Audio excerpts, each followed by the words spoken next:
الحمدللہ رب العالمین والعاقبۃ للمتقین والصلاة والسلام علی من کان نبیا وآدم بین الماء والطین وعلی آلہ وصحابہ اجمعین اما بعد فاعوذ باللہ من الشیطان الرجیم بسم اللہ الرحمن الرحیم قل جاء الحق وزهق الباطل ان الباطل کان زہوقا او کما قال فی مقام آخر اذا جاء نصر اللہ والفتح ورأیت الناس يدخلون فی دین اللہ افواجا فسبح بحمد ربک واستغفرہ انہ کان توابا صدق اللہ وصدق رسولہ النبی الکریم ونحن ولا ذلك لمن الشاہدین والشاکرین والحمد للہ رب العالمین آمین یا رب العالمین۔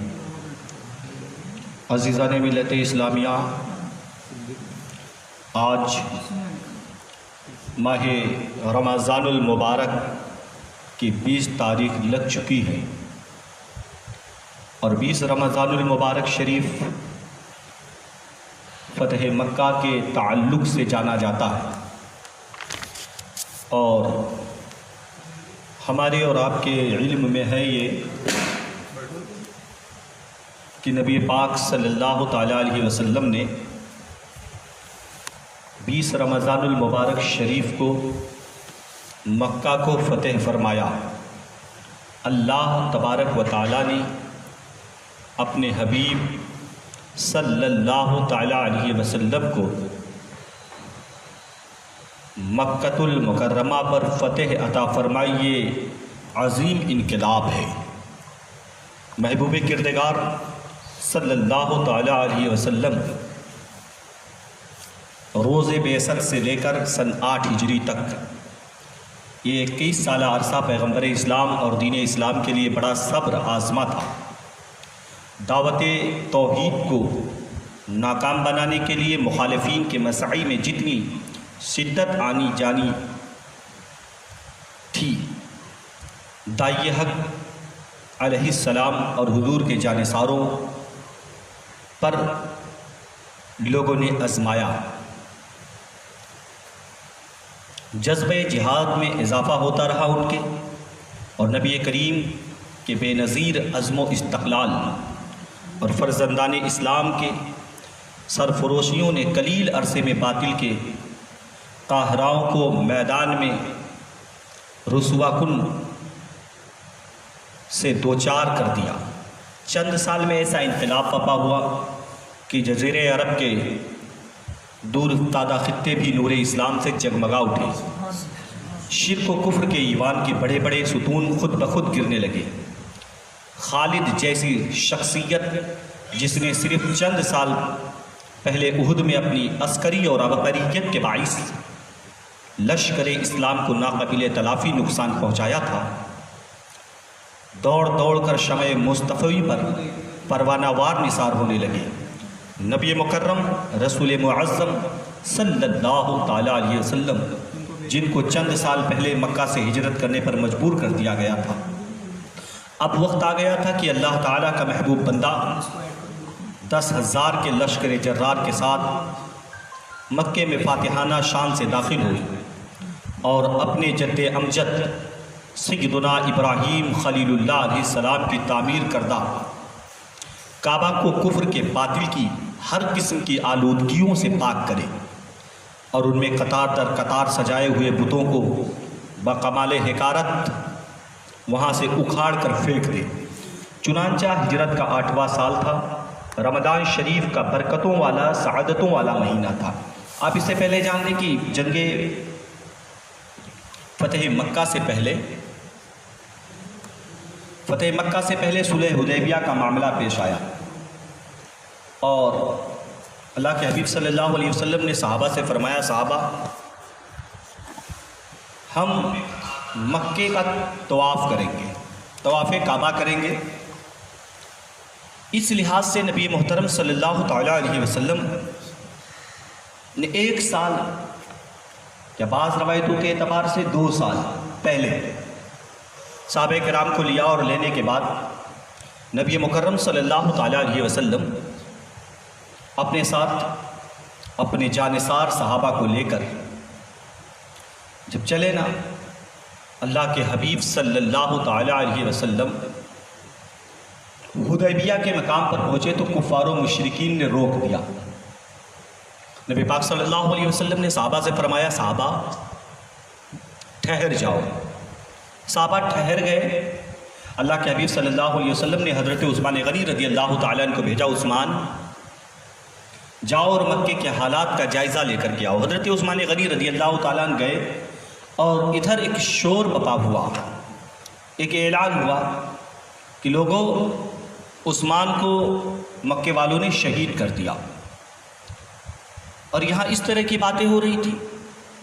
اللہ کے حبیب صلی اللہ علیہ وسلم نے صحابہ کرام رضوان اللہ تعالی علیہم اجمعین سے ارشاد فرمایا، صحابہ ہم خون عثمان کا قصاص لیں گے، آؤ میرے ہاتھوں پر بیعت کرو۔ سبحان اللہ۔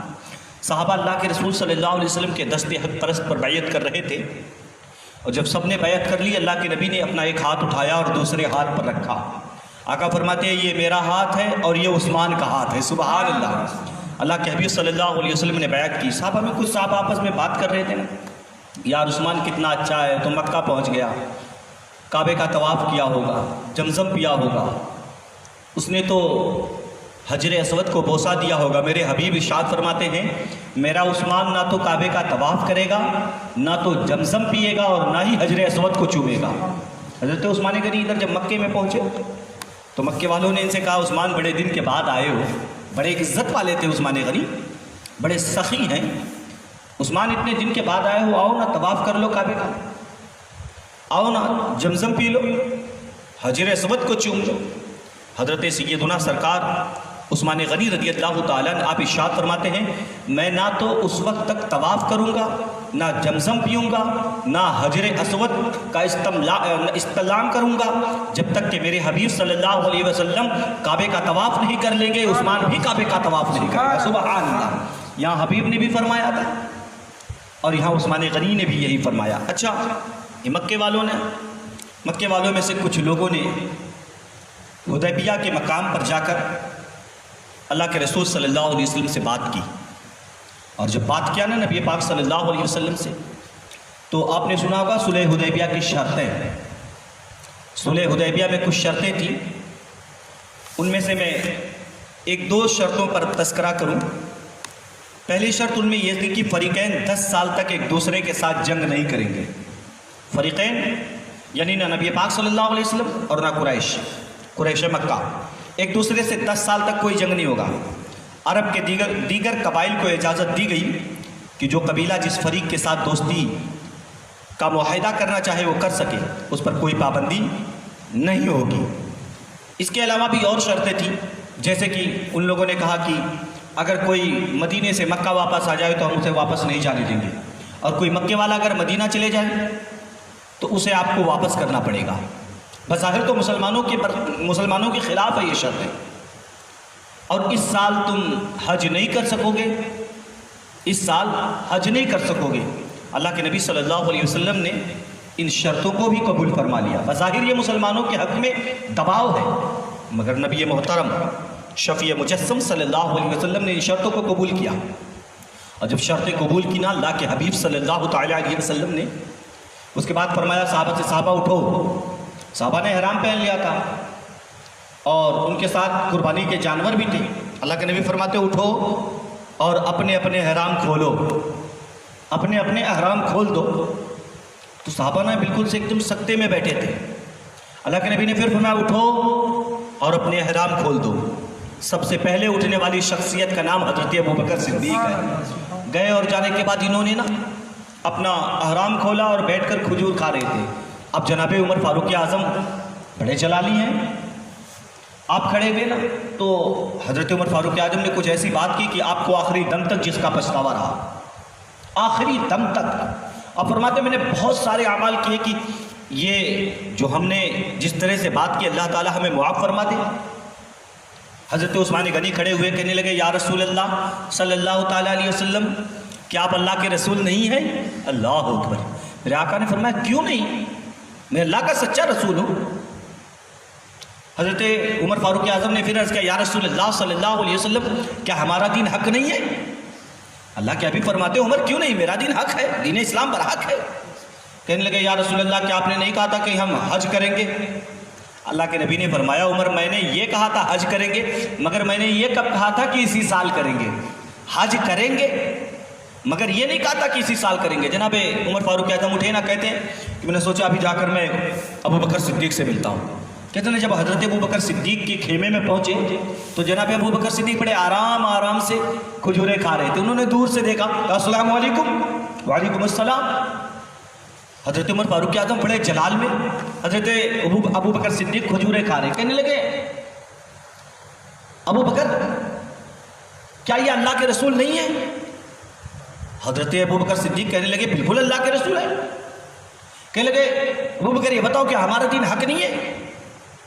آپ فرماتے بالکل ہمارا دین حق ہے، دین اسلام سچا دین ہے۔ کہنے لگے ابو بکر ایک بات بتاؤ، کیا اللہ کے رسول نے نہیں کہا تھا کہ ہم حج کریں گے؟ حضرت عمر کہتے ہیں نا جو جواب رسول نے دیا تھا وہی جواب ابو بکر صدیق نے بھی دیا۔ کہا عمر تیری ماں تجھ پر روئے، رسول نے یہ کب کہا تھا کہ اسی سال حج کریں گے؟ حج کریں گے رسول نے کہا تھا، مگر یہ نہیں کہا تھا کہ اسی سال کریں گے، مگر حج کریں گے۔ اچھا صحابہ نے تو کھولے نا احرام، چلے گئے۔ اللہ کے رسول صلی اللہ تعالیٰ علیہ وسلم یہاں سے واپس گئے نا، اس سال حج نہیں ہو سکا۔ آپ ذرا سوچیں، جانور بھی ساتھ میں تھا، صحابہ بھی ساتھ میں تھے۔ اچھا اس صلح حدیبیہ کے موقع پر نا کئی سارے معجزات کا ظہور ہوا۔ چند ایک معجزات کا ذکر سن لیں کیونکہ وقت کم ہے اور تذکرہ لمبا ہے۔ اللہ کے نبی صلی اللہ علیہ وسلم جب آ رہے تھے نا تو ایک مقام پر صحابہ کے درمیان پانی ختم ہو گیا۔ پانی، صحابہ حاضر ہوئے یا رسول اللہ صلی اللہ علیہ وسلم پانی ختم۔ اللہ کے رسول صلی اللہ علیہ وسلم نے فرمایا کہ تم میں کچھ پانی موجود نہیں؟ کہنے لگے یا رسول اللہ ایک پیالہ ہے نا آپ کا، اسی میں صرف پانی ہے، باقی پانی نہیں ہے۔ حبیب کردگار صلی اللہ تعالیٰ علیہ وسلم نے ارشاد فرمایا لاؤ اسے، اور جب وہ پیالہ لایا گیا نا نبی پاک صلی اللہ علیہ وسلم نے اس میں اپنا دست رحمت رکھ دیا اور اس کے بعد فرمایا صحابہ سے کہہ دو کہ آئیں اور سارے کے سارے بھر کر لے کر کے جائیں۔ ہم نے سوال کیا جناب ابو ہریرہ بتائیے نا اس وقت کتنی تعداد تھی؟ کہتے ہیں اس وقت تو صرف 1400 تھے، اگر 14 لاکھ بھی ہوتے تو سب کے لیے کافی ہوتا۔ اچھا وہاں سے اور آگے چلے، اعلیٰ سرکار سے پوچھے، جناب امام اہل سنت فاضل بریلوی فرماتے انگلیاں ہیں فیض پر، ٹوٹے ہیں پیاسے جھوم کر، ندیاں پنج آب رحمت کی ہے جاری واہ واہ۔ اچھا میرے آقا صلی اللہ علیہ وسلم اور آگے چلے نا، کہتے ہیں کہ کچھ منزل دور گئے نا تو پھر ایک بار پانی ختم ہو گیا، اور جب اس بار پانی ختم ہوا نا اللہ کے حبیب صلی اللہ علیہ وسلم کے بارگاہ میں صحابہ حاضر ہوئے۔ اچھا صحابہ توحید جانتے تھے، مگر کسی نے یہ نہیں کہا کہ چلو یار مصلی بچھاؤ اللہ سے مانگ لے، بلکہ کہاں گئے مانگنے؟ رسول اللہ کے پاس، کیونکہ پتہ ہے کہ اللہ تعالیٰ نے اپنے رسول کو عطا فرما دیا ہے، وہی دیں گے۔ اچھا پھر صحابہ آگے یا رسول اللہ پانی ختم، اللہ کے حبیب نے فرمایا پتہ کرو یہاں کہیں کنواں ہے۔ صحابہ گئے نا، پتہ کر کے ہاں یا رسول اللہ یہ کنواں ہے مگر صدیوں سے زمانے سے سوکھا پڑا ہے۔ نبی پاک صلی اللہ علیہ وسلم نے اپنے ترکس سے ایک تیر نکالی، اور ایک روایت میں ہے کہ نبی پاک صلی اللہ علیہ وسلم نے ایک پیالے میں کلی کر کے تھوڑا سا پانی دیا اور فرمایا لے جاؤ اس کنویں کے اندر ڈال دو، اس کنویں کے اندر ڈال دو۔ صحابہ لے کر کے گئے نا، اور روایت میں ہے کہ جیسے ہی پانی کو کنویں کے اندر ڈالا، پانی کنویں کے سطح میں پہنچا ہی تھا کہ اچانک پانی اوپر سے جوش مار کر اوپر آ گیا، اوپر آ گیا۔ صحابہ کہتے ہیں ہم نے بھر لیا، پی لیا، جانوروں کو بھی پلا دیا۔ یار اس طرح سے کئی سارے معجزات ہوئے۔ اچھا نبی پاک صلی اللہ علیہ وسلم نے جو صلح حدیبیہ کے موقع پر صلح فرمایا، ان میں سے بات یہ تھی کہ جو قبیلہ جس کے ساتھ چاہے دوستی کر سکتا ہے اور وہ اس کی مدد کرے گا جو اس کا دوست ہوگا۔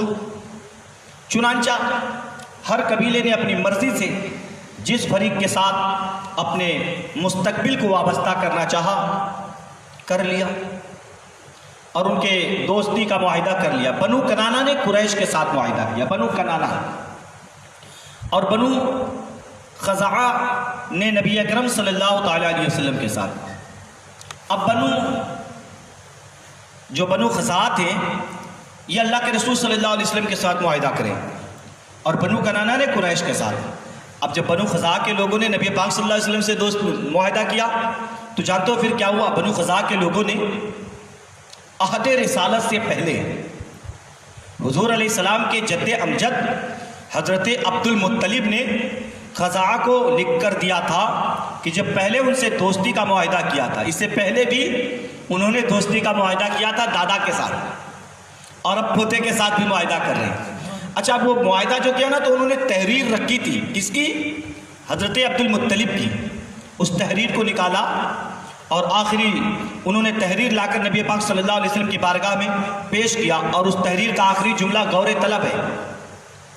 حضرت عبد المطلب نے آخر میں لکھا بیننا و بینکم عہد اللہ و عقودہ ما لا ینسی ابدا، ہمارے درمیان اور تمہارے درمیان، بنو خزاع کے درمیان ایسا عہد و پیمان ہے جس کا اللہ تعالیٰ ضامن ہے، جسے کبھی فراموش نہیں کیا جائے گا۔ ہم اس وقت تک متحد رہیں گے اور ایک دوسرے کی مدد کرتے رہیں گے۔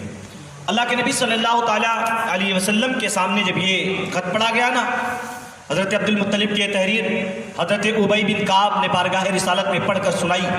سرکار صلی اللہ تعالیٰ علیہ وسلم نے سن کر ارشاد فرمایا، زمانے جاہلیت میں دوستی کا جو معاہدہ پایا تھا، اسلام اس کو کل عدم قرار نہیں دیتا بلکہ اس کو اور پختہ سے پختہ تر کرتا ہے۔ سبحان اللہ۔ نبی پاک صلی اللہ علیہ وسلم نے اس معاہدے کو اور پختہ فرمایا۔ اچھا، صلح حدیبیہ کے 22 ماہ بعد شعبان کے مہینے میں قریش اور ان کے حلیف بنو بکر نے ایک ایسی حرکت کی جس کے باعث حدیبیہ کا معاہدہ صلح کل عدم ہو گیا۔ اہل مکہ کو اس معاہدے صلح کو توڑنے کی کیسی جسارت ہوئی، مورخین نے اس کو اس طرح بیان کیا کہ غزوہ موتا میں مسلمانوں کے 3 عظیم جنرل شہید کر دیے گئے۔ حضرت خالد بسد مشکل بچے کھچے مسلمانوں کو لاکھوں رومیوں کے نرگے سے نکال کر لے آئے تھے۔ اس سانے نے اہل مکہ کو اس غلط فہمی میں مبتلا کر دیا۔ مسلمانوں کی قوت و طاقت کا اب جنازہ نکل گیا، اب ان میں یہ دم خم باقی نہیں۔ ان لوگوں نے سوچا کہ یار یہ تو مارے گئے ہیں نا مطعم، یہ تو اب کچھ نہیں کر سکتے، اب چھوڑو ان کا صلح ولح ختم کرو، چلو اب ان سے ہم جنگ کریں گے۔ تو بنو کنانہ اور بنو بکر کے سرداروں نے قریش کے رئیسوں کے ساتھ التجا کی، مل کر کے ان لوگوں نے بنو خزاع کے لوگوں پر حملہ کر دیا۔ اور جب ان لوگوں نے حملہ کیا نا تو قریش نے ان کی مدد کی، اور قریش کے بڑے بڑے لوگ اس میں شامل ہوئے۔ اب جو ان میں شامل ہوئے نا وہ بڑے کون تھے؟ صفوان ابن امیہ، اکرمہ ابن ابو جہل، حوید بن عبد العزیٰ، شیبہ بن عثمان، مکرز بن حفص، یہ بڑے بڑے مکے والے یہ لوگ بھی جو ہے ان کے ساتھ مل کر اور بنو خزاع پر حملہ کیا۔ اور حملہ بھی ایسے کیا نا کہ ان لوگوں نے اپنے چہروں پر، یہ جو قریش والے تھے، اپنے چہروں پر ماسک ڈال لیا، نقاب، کہ انہیں کوئی پہچان نہ سکے۔ اب ان لوگوں نے رات کے وقت بنو خزاع پر حملہ کیا، اور جب بنو خزاع پر رات کے وقت انہوں نے حملہ کیا، اللہ کے رسول صلی اللہ تعالیٰ علیہ وسلم، آقا صلی اللہ تعالیٰ علیہ وسلم نا تہجد کے لیے بیدار ہوئے تھے، نماز تہجد کے لیے۔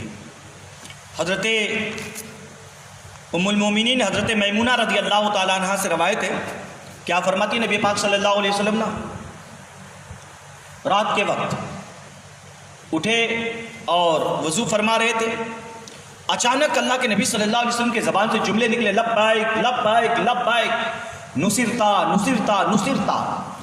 جب وضو فرما کر آقا صلی اللہ علیہ وسلم باہر تشریف لائے تو امی حضرت میمونہ رضی اللہ تعالیٰ عنہ پوچھتے ہیں، یا رسول اللہ کیا وہاں کوئی تھا جس سے آپ بات کر رہے تھے؟ آقا کریم صلی اللہ علیہ وسلم نے فرمایا، میمونہ وہاں کوئی نہیں تھا، ہاں بنو کعب کا رزق تھا، بنو خزاع کا رزق تھا، وہ ہمیں مدد کے لیے پکار رہا تھا، کیونکہ بنو بکر نے بنو خزاع پر حملہ کر دیا ہے، ان کے لوگوں کو بے دردی سے قتل کیا، تو انہوں نے ہمیں اپنے وادی سے، اپنے مکان سے بیٹھ کر کے پکارا، یا رسول اللہ انظر حالنا۔ اب اگر بنو خزاع والے وہاں بیٹھ کر پکارے اور مدینے سے مدینے والا آقا فرمائے، لبیک میں حاضر ہوں میں حاضر ہوں میں حاضر ہوں، نصرتا تمہاری مدد کی جائے گی، تمہاری مدد کی جائے گی، تمہاری مدد کی جائے گی۔ اللہ کے حبیب صلی اللہ تعالیٰ علیہ وسلم نے فرمایا، اور کہتے ہیں کہ آقا کریم صلی اللہ تعالیٰ علیہ وسلم آپ نے حضرت میمونہ رضی اللہ تعالیٰ عنہ کو یہ خبر دیا حضرت میمونہ کہتی ہیں میں سوچتی رہی کہ شاید اب کوئی آئے گا خبر دینے کے لیے، اب کوئی آئے گا، اب کوئی آئے گا۔ تو کہتی ہیں کہ تیسرے دن بنو خزاعہ کا ایک آدمی آ پہنچا، اور اس نے پہنچ کر پورا واقعہ کہہ سنایا، یا رسول اللہ ہم پر بنو بکر نے حملہ کر دیا، آقا انہوں نے حدیبیہ کے صلح کو پامال کر دیا، اور صرف وہی نہیں تھے یا رسول اللہ، ان کے ساتھ مکے والے بھی تھے۔ آقا جب یہ لوگ ہمیں قتل کر رہے تھے ہم بھاگ کر کعبے میں چھپ گئے، کعبے میں، اور جب ہم کعبے میں چھپ گئے تو ہمیں ان لوگوں نے کعبے میں بھی قتل کیا، وہاں بھی نہیں چھوڑا۔ اور ان میں سے ایک بندے نے کہا لا الہ الیوم یا بنی بکر اطیبوا آثارکم فلیعمروا انکم، آج کوئی خدا نہیں ہے، اے بنو بکر تم حرم میں لوگوں کا مال چرایا کرتے تھے، اس طرح کا انہوں نے جملہ کہا، آج کوئی خدا نہیں، لہذا آج تمہیں قتل کیا جائے گا۔ کعبے کے اندر چھپ گئے تھے نا یہ بنو خزاعہ والے، انہوں بے دریغ قتل کیا گیا۔ اللہ کے نبی صلی اللہ علیہ وسلم نے فرمایا تمہاری مدد کی جائے گی، تمہاری مدد کی جائے گی، اور تمہاری مدد ہم ضرور کریں گے۔ اللہ کے حبیب صلی اللہ تعالیٰ علیہ وسلم نے زمرہ نامی ایک صحابی کو بلایا، اور بلانے کے بعد آپ نے مکہ بھیجا کہ مکہ جاؤ اور پتہ کر کے آؤ کہ حالات کیا ہیں، کیا واقعی ان لوگوں نے ایسا کیا ہے، تو ان کا اصل مجرم کون ہے، اور اگر پتہ چل جائے تو ان سے کہو بنو خزاعہ کے مقتولوں کی دیت ادا کرائیں اگر انہوں نے ایسا کیا ہے۔ دوسری بات یہ بنو نفاسہ سے اپنی دوستی کا معاہدہ ختم کر لیں، صلح حدیبیہ کو اعلانیہ طور پر کل عدم قرار دے دیں، یہ تین باتیں رکھیں۔ اگر یہ لوگ مانتے ہیں تو ٹھیک ہے، دیت دیتے ہیں تو ٹھیک ہے، نفاسہ سے اپنی دوستی ختم کرتے ہیں تو ٹھیک ہے، اور یا تو یہ صلح حدیبیہ کے صلح کو ختم کر دیں۔ اب یہ ایسی تجویز تھی نا کہ لے کر کے جب صحابی پہنچے، اور اس میں یقیناً کوئی دباؤ تو نہیں تھا، کوئی دباؤ کی بات نہیں تھی۔ حضرت زمرہ جب پہنچے نا مکہ، حرم شریف کے دروازے پر اپنی اونٹنی کو بٹھا دیا۔ قریش مکہ صحن مکہ میں بیٹھے ہوئے تھے، آپ پہنچے اور جا کر بتایا کہ میں اللہ کے رسول کا قاصد ہوں، اور تمہارے سامنے 3 تجویز پیش کرتا ہوں۔ ان تجویزوں کو سننے کے بعد قریش باہم مشورہ کرنے لگے کہ یہ تجویز اللہ کے رسول نے بھیجی ہے۔ اب ان میں سے نا قرظہ بن عبد عمر جو نابینا تھا، قرظہ بن عبد عمر جو نابینا تھا، اس نے کہا ہم خزاع کے مقتولوں کی دیت دیں گے تو کنگال ہو جائیں گے، ہمارے پاس پھوٹی کوڑی نہیں بچے گی، اور رہے اس لیے کہ پہلے تجویز ہمیں ناقابل قبول ہے، ہم دیت نہیں دیں گے، پہلی شرط کو انہوں نے اس طرح سے ٹھکرا دیا۔ دوسری بات بنو نفاسہ سے بھی ہم لا تعلق نہیں ہو سکتے، ان سے رشتے نہیں ختم کر سکتے، کیونکہ وہ لوگ کعبے کی بڑی عزت کرتے ہیں، کمائی تھی ان کی، یا تو انہیں کہا ہم یہ بھی نہیں کر سکتے۔ ہاں صلح حدیبیہ کے معاملے کو ہم توڑ سکتے ہیں، حدیبیہ کے معاملے کو ہم کل عدم کر سکتے ہیں، اسے ختم کر سکتے ہیں۔ ان کا یہ فیصلہ سن کر زمرہ مدینہ واپس چلے گئے۔ جب مدینہ گئے نا، اب ان کے واپس جانے کے بعد اہل مکہ کی آنکھ کھلی، ارے بڑا گڑبڑ ہو گیا، یہ کیا کیا ہم لوگوں نے؟ اب ان کی آنکھ کھلی اور کہنے لگے یار اب تو بڑے خوفناک نتائج ہوں گے، بڑا غلط ہوا۔ اب انہیں پریشانی لاحق ہوئی نا، تو حارث بن ہشام اور چند دوسرے لوگ صفوان بن امیہ اور اس کے ساتھیوں کے پاس آئے، جنہوں نے بنو خزاعہ پر حملہ کرنے میں بنو بکر سے تعاون کیا تھا، اور انہیں آ کر ملامت کی۔ انہوں نے ابو سفیان کو کہا کہ ایسا معاملہ نہیں ہے جیسے ہم سوچتے ہیں، معمولی سمجھ کر نظر انداز نہ کر دیا جائے، بلکہ ہمیں ان بگڑتے ہوئے حالات میں ان کو سنبھال لینا چاہیے، فوری توجہ دینا چاہیے۔ چنانچہ یہ طے پایا کہ ابو سفیان خود مدینہ جائے۔ کون؟ ابو سفیان خود مدینہ جائے، اور نبی کریم صلی اللہ علیہ وسلم سے اس معاہدے کی تجدید اور اس کی مدت میں اضافے کی درخواست کرے۔ اسی اثنا میں عمرو بن سالم خزاعی اپنے 40 ساتھیوں کو لے کر مدینہ طیبہ پہنچ گیا، قبیلے خزاع کا تھا نا، یہ مدینہ پہنچ گیا، اور اس نے جا کر اللہ کے حبیب صلی اللہ تعالیٰ علیہ وسلم کی بارگاہ میں پورے ظلم کی داستان کہہ سنائی۔ اہل مکہ والوں نے جو کیا تھا اور امداد کی درخواست کی۔ حضور صلی اللہ علیہ وسلم غصے سے اٹھ کھڑے ہوئے، غضبناک ہو گئے اور اپنی چادر کو گھسیٹتے ہوئے فرمایا لَنُصِرْتَ إِن لَّمْ أَنصُرْنِي بَنِي كَعْبَ مِمَّا أَنصُرْ مِنْهُ نَفْسِي، اگر میں بنو کعب کی امداد نہ کروں تو اللہ تعالیٰ میری مدد نہ کرے، میں ان کی ہر اس چیز سے دفاع کروں گا جس سے میں اپنی ذات کا دفاع کرتا ہوں۔ سبحان اللہ، اتنے جلال میں حبیب آ گئے اور میں مدد کروں گا ان کی۔ اب نبی کریم صلی اللہ علیہ وسلم نے اس وقت فرمایا مجھے یوں معلوم ہو رہا ہے کہ ابو سفیان تمہارے پاس آئے گا۔ اللہ اکبر، انہیں غیب دیکھیں، اب یہ مکے میں بات چل رہی ہے، بھائی ابو سفیان تو جا بات کر کے آ، ادھر آقا فرما رہے مجھے لگ رہا ہے وہ آئے گا، ضرور آئے گا۔ کہتے ہیں کہ ابو سفیان تجدید معاہدہ کے لیے جلدی جلدی نکلا، اور جب یہ نکلا نا اور اسے یقین بھی ہو گیا کہ نبی کریم صلی اللہ علیہ وسلم اپنے مظلوم دوستوں کی امداد کے لیے فوراً تیار ہو جائیں گے، اس سے پیشتر کہ حضور ہم پر حملہ کریں، بہتر ہے کہ میں خود حضور کی خدمت میں حاضر ہو کر معاذرت کروں اور اس معاہدے کی تجدید اور مدت میں اضافہ کے لیے التجا بھی کروں۔ ساری قوم نے ابو سفیان کی اس تجویز کو پسند کیا، چنانچہ ابو سفیان اپنے غلام کے ہمراہ مدینہ طیبہ کے لیے روانہ ہوا۔ بڑی تیزی سے مسافت طے کر رہا تھا، بڑی تیزی سے۔ اسے پیشتر وہ چاہتا تھا کہ اس سے پیشتر کوئی آدمی حضور کی خدمت میں اس المیہ کے بارے میں کچھ عرض نہ کر دے، اس لیے وہ جلدی جانا چاہتا تھا۔ وہ پہلے جا کر حضور سے تجدید عہد کا وعدہ لے لے۔ راستے میں اصفان کے مقام پر اس کی ملاقات بدل بن ورقہ سے ہوگی۔ ابو سفیان کو یہ خوف لاحق ہوا کہ کہیں ایسا نہ ہو یہ بدل اس سے جا کر بدل مل گیا ہو اور یہ جا کر حضور سے باتیں کی ہو، کہ لگا کہاں سے آئے ہو، کیا حضور کی خدمت میں حاضر ہو کر سارا واقعہ بیان کر دیا۔ اس نے بدل کے ساتھیوں سے پوچھا یثرب کے بارے میں تمہیں کچھ علم ہے؟ کہنے لگے ہاں ہمیں نہیں معلوم، ہم نہیں جانتے۔ کہ لگا بتاؤ، ہمیں تو وہاں کے بارے میں قطعاً کچھ علم ہی نہیں ہے۔ ان لوگوں نے پھر اس نے کہا ایک بات بتاؤ، تمہارے پاس یثرب کے کھجور ہیں؟ اب دیکھیں چال دیکھیں دماغ، کھجور ہے کیونکہ وہاں کے کھجور بڑے لذیذ ہوتے ہیں نا، تو ہمیں کچھ کھلا دو۔ انہوں نے کہا بھائی ہمیں کچھ نہیں پتا، ہم تو وہاں گئے ہی نہیں، تو ہمیں کیا پتا، ہم تو بنو کعب اور بنو خزاع میں ایک جھگڑا تھا، اس کے اصلاح کے لیے ساحلی علاقے میں گئے تھے۔ پھر ابو سفیان ان کی قیام گاہ پر گیا اور ان کے اونٹوں کی میگنیاں، اونٹوں کے گوبر اٹھا کر کے اس نے نا پھوڑ کر کے چیک کیا تو اس میں کھجور کی گٹھلیاں نکلی۔ کہنے لگا بس کرو، یہ مدینے سے آ رہے ہیں، یہ مدینے سے آ رہے ہیں۔ اور اب اس نے نہ کہا اللہ کی قسم کھا کر کہتا ہوں کہ یہ لوگ محمد کے پاس سے ہو کر آئے۔ ابو سفیان نے اپنا سفر جاری رکھا یہاں تک وہ مدینہ پہنچ گیا۔ جب یہ مدینہ پہنچا نا تو سب سے پہلے اپنی بیٹی کے گھر گیا۔ اس کی بیٹی کون ہے جانتے ہو؟ ام المومنین حضرت ام حبیبہ رضی اللہ تعالیٰ عنہ، میرے آقا صلی اللہ علیہ وسلم کی بیوی ہیں، ابو سفیان کی بیٹی ہیں۔ یہ سب سے پہلے ان کے گھر گیا تو حضور کا بستر بچھا تھا نا، حضور کا بستر بچھا تھا اور ابو سفیان چاہا کہ اس پر بیٹھ جائیں۔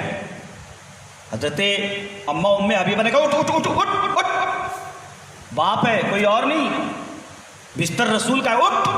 کھڑے ہو گیا اور جھوٹ گیا نا، بستر کو سمیٹ لیا، سمیٹ کر ایک کنارے کر دیا۔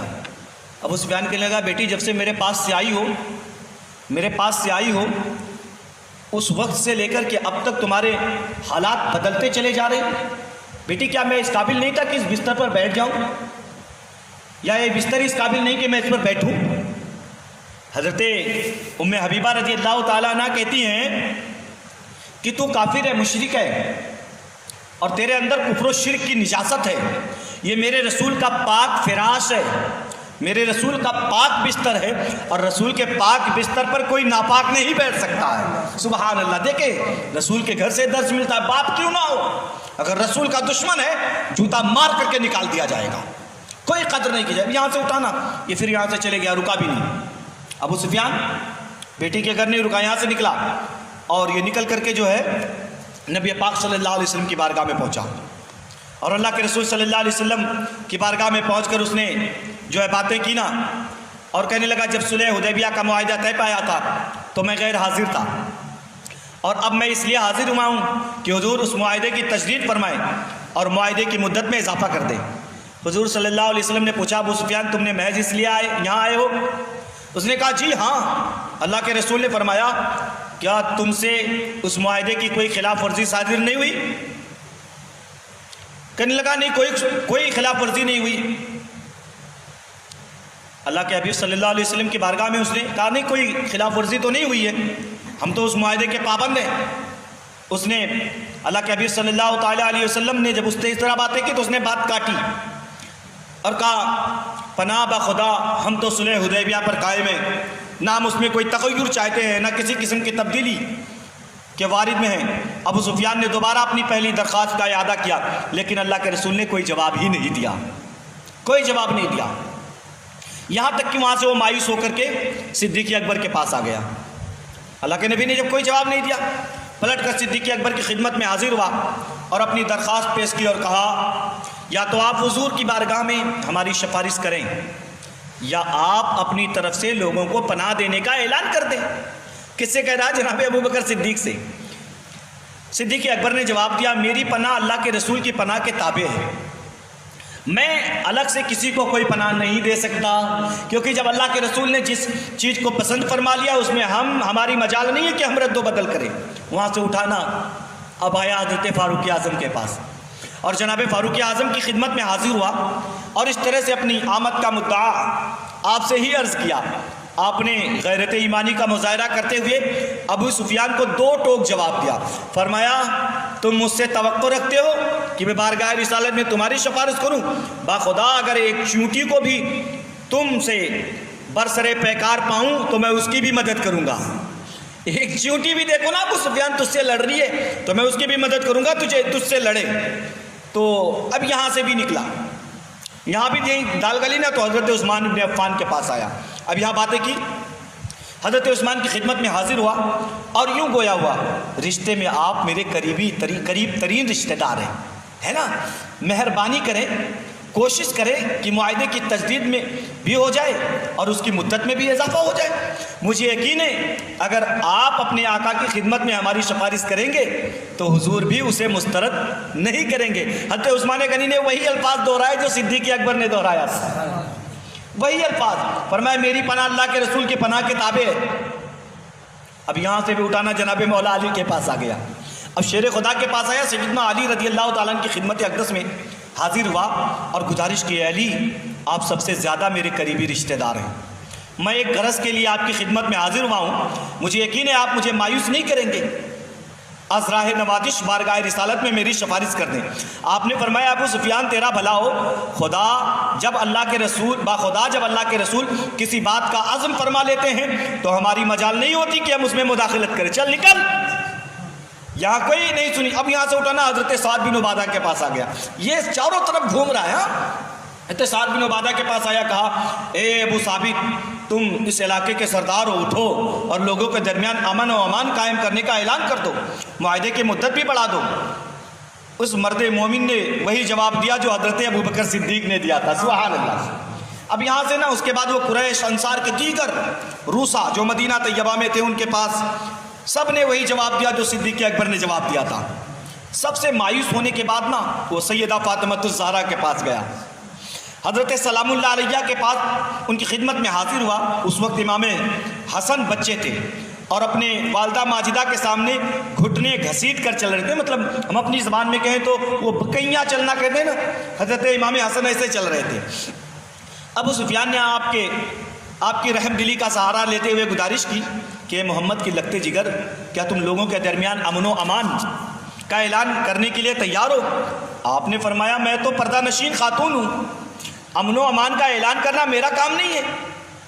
ابو سفیان نے کہا آپ اپنے بیٹے حسن بن علی کو کہہ دیں۔ اب سوچیں امام حسن اتنے چھوٹے سے ہیں، کہتا آپ ان سے کہہ دینا، کہیں کہ وہ لوگوں کے درمیان امن و امان کا اعلان کر دے، اس طرح تا قیام قیامت سارے عرب کا سردار بن جائے گا آپ کا بیٹا۔ سیدہ پاک نے فرمایا کہ میرا فرزند اس عمر کو نہیں پہنچا کہ لوگوں کے درمیان امن و امان کا اعلان کرے، اور حقیقت تو یہ ہے ہم میں سے کسی کی مجال نہیں کہ سرور انبیاء صلی اللہ علیہ وسلم کی اجازت کے بغیر کسی کو امان دے۔ اب اتنی ساری باتیں ہو گئی، چاروں طرف سے جب مایوس ہو کے نا مایوسیوں کے اندھیرے میں اپنے ادھر ادھر بھٹک لیا تو یہ سیدنا علی کو کہنے لگا اے ابو الحسن حالات بڑے سنگین ہو گئے ہیں، مجھے کوئی نصیحت کرو تاکہ ان پیچیدہ حالات سے مجھے رستگاری نصیب ہو۔ آپ نے فرمایا میں تو تمہیں کوئی ایسی بات نہیں بتا سکتا جس سے اس مشکل سے تمہیں نجات نصیب ہوگی، لیکن تم خود بنی کنانا کے سردار ہو، خود کھڑے ہو کر لوگوں میں امن و امان کا اعلان کر دو، چلو خود ہی کر لو تم اپنا جو کرنا ہے، اور پھر فوراً اپنے وطن واپس چلے جاؤ۔ ابو سفیان نے پوچھا اگر میں ایسا کروں تو اس سے مجھے کوئی فائدہ ہوگا؟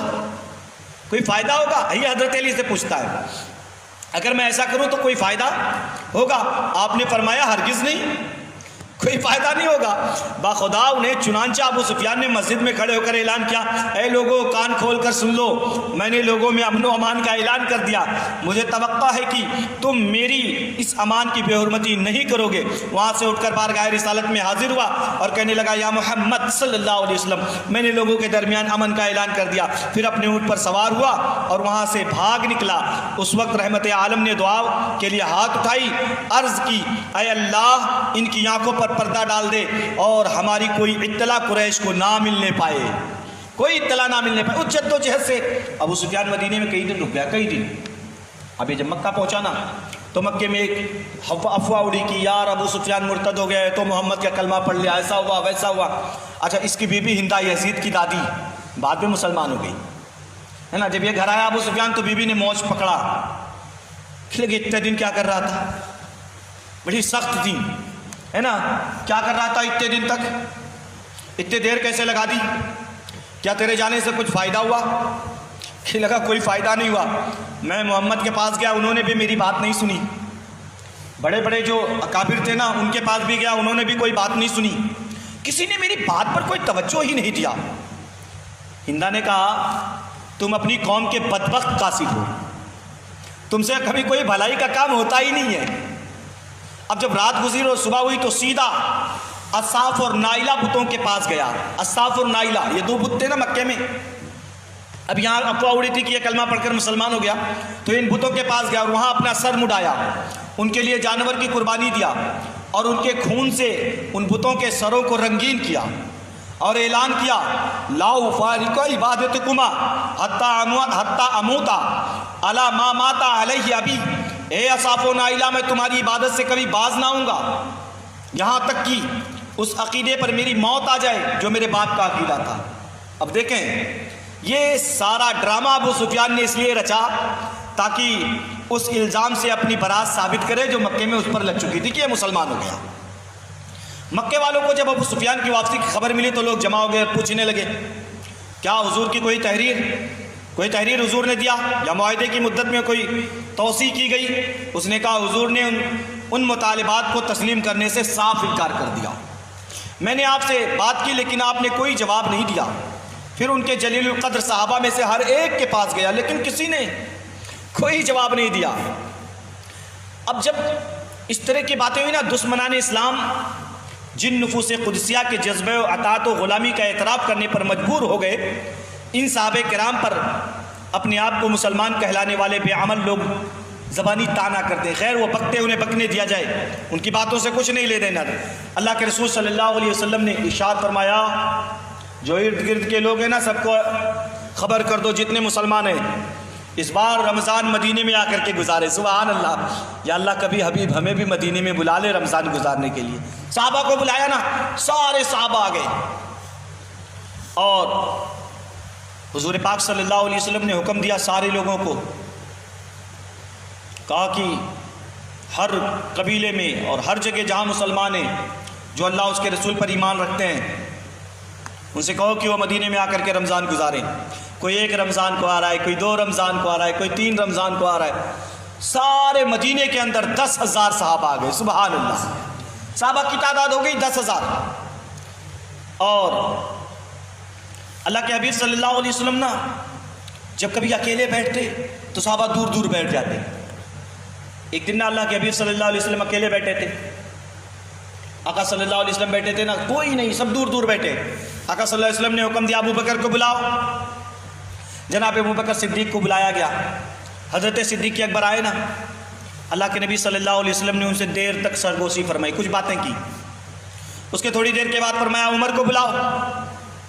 حضرت عمر فاروق اعظم آئے، ان سے بھی سرگوشی کی اور ان سے بھی باتیں کی۔ اور تھوڑی دیر کے بعد میں اللہ کے نبی صلی اللہ علیہ وسلم نے حکم دیا سب کو بلاؤ، اور جب سب لوگوں کو بلایا اور بلانے کے بعد میں حضرت ابو بکر کو دائیں جانب بٹھایا، حضرت عمر کو بائیں جانب بٹھایا، اور بٹھانے کے بعد فرمایا صحابہ سنتے ہوئے تمہارے اپنے دونوں صاحبوں کی، یہ جو تمہارے صاحب ابو بکر ہے نا، ان کی مثال گھی کے طرح ہے، ان کی مثال گھی کی طرح ہیں، اور یہ بڑے صابر ہیں، بڑے شاکر ہیں، یہ بڑے صابر و شاکر ہیں، ان کی مثال ابراہیم خلیل اللہ کے جیسے ہے۔ جناب عمر کی طرف اشارہ فرمایا اور فرمایا ان کی مثال نوح پیغمبر کی طرح ہے، یہ جلالی ہیں۔ اب جب لوگوں کو اللہ کے رسول نے حکم دیا آپ تیاری کرو، اپنے سامان سجا لو، کیونکہ ہمیں مکے والوں پر حملے کی تیاری کرنی ہے۔ اب سارے لوگ جب جانے لگے نا تو کچھ صحابہ آگے حضرت ابو بکر کے بعد، ابو بکر نبی نے کیا بات کی؟ کہنے لگے اللہ کے رسول نے ہم سے پوچھا ابو بکر کیا مشورہ ہے، مکے والوں پر حملہ کیا جائے یا نہ کیا جائے؟ جناب ابو بکر صدیق نے عرض کیا یا رسول اللہ آپ کے ہی رشتہ دار ہیں، آپ بہتر سمجھتے ہیں، یا رسول اللہ آپ ہی کے خون کے لوگ ہیں، آپ ہی کے نسل کے لوگ ہیں آقا، آپ بہتر جانتے ہیں، آپ بہتر جانتے ہیں، آپ کا خاندان ہے۔ اللہ کے نبی نے کہا بیٹھ جاؤ۔ جناب عمر کو بلایا، عمر کیا کہتے ہو؟ کہنے لگے یا رسول اللہ وہی لوگ ہیں نا جنہوں نے ہمیں نکالا تھا وہاں سے، یا رسول اللہ یہ وہی لوگ ہیں نا جنہوں نے آپ کو کذاب کہا تھا، یا رسول اللہ یہ وہی لوگ ہیں نا جنہوں نے آپ کو مفتری کہا تھا، یا رسول اللہ یہ وہی لوگ ہیں نا جنہوں نے آپ کو جادوگر کہا تھا، ان بدبختوں کو چھوڑا نہیں جائے گا۔ اللہ کے رسول نے عمر کا فیصلہ پسند فرما لیا، فرمایا چلو۔ اللہ کے رسول صلی اللہ علیہ وسلم نے نا ام المومنین حضرت عائشہ صدیقہ سے فرمایا عائشہ سامان جنگ تیار کر دو، اب ہمیں جنگ کرنی ہے۔ نبی پاک صلی اللہ علیہ وسلم نے دعا فرما دیا اللہ ہماری خبر مکے والوں کو نہ لگنے پائے، ان کے کان اور آنکھ بہرے ہو جائیں، گنگ اندھے ہو جائیں، ہم ان پر اچانک پہنچ جائے۔ اچھا صرف نبی نے یہ کہہ کر چھوڑ نہیں دیا بلکہ تدبیر بھی بنائی۔ نبی محترم صلی اللہ علیہ وسلم نے تدبیر لگائی اور ناکہ بندی کر دی، جو مکے کی طرف راستے جاتے تھے نا ہر جگہ صحابہ کو بٹھا دیا، ان کی دیکھ بھال کے لیے جناب عمر فاروق اعظم کو لگا دیا۔